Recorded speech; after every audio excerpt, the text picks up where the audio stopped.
আসসালামু আলাইকুম। আজকে ডে 4 অ্যান্ড বডি ট্রান্সফরমেশন সেশনের এটা হচ্ছে আজকে চতুর্থ দিন চেস্ট ওয়ার্কআউট। সো হ্যাঁ, স্টার্ট করব হচ্ছে পুশ আপ দিয়ে। আর হ্যাঁ, কে কয়টা পুশ আপ দিতে পারেন সেটা অবশ্যই কমেন্ট করে জানাবেন কিন্তু। আর হ্যাঁ, আজকে ওই সেমই ওয়েট ছিল 71 কেজি। তারপর ইনক্লাইন্ড বেঞ্চ প্রেস, তারপর রেস্ট নিলাম।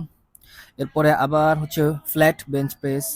তারপর রেস্ট নিতে নিতে একটা কথা বলি, আপনি কোথায় থেকে আমার ভিডিওটা দেখতেছেন সেটা কিন্তু অবশ্যই কমেন্ট করে জানাবেন। একটু ব্যাপারটা দেখলাম, কি যেন ভাবতেছিলাম। দেন আরো কিছু ওয়ার্কআউট, লোয়ার চেস্টের জন্য আরো একটা ওয়ার্কআউট, আরো একটা ওয়ার্কআউট। দাঁড়ান, এখনো শেষ হয় নাই কিন্তু। সর্বশেষ আমার পছন্দের একটা ওয়ার্কআউট হচ্ছে এই অ্যাবস ওয়ার্কআউটটা। তারপর শেষ করলাম অজু করার মতো হাত মুখ ধুয়ে। সো আমার ভিডিওগুলা যদি আপনার কাছে ভালো লাগে তাহলে অবশ্যই কমেন্ট করে জানাবেন।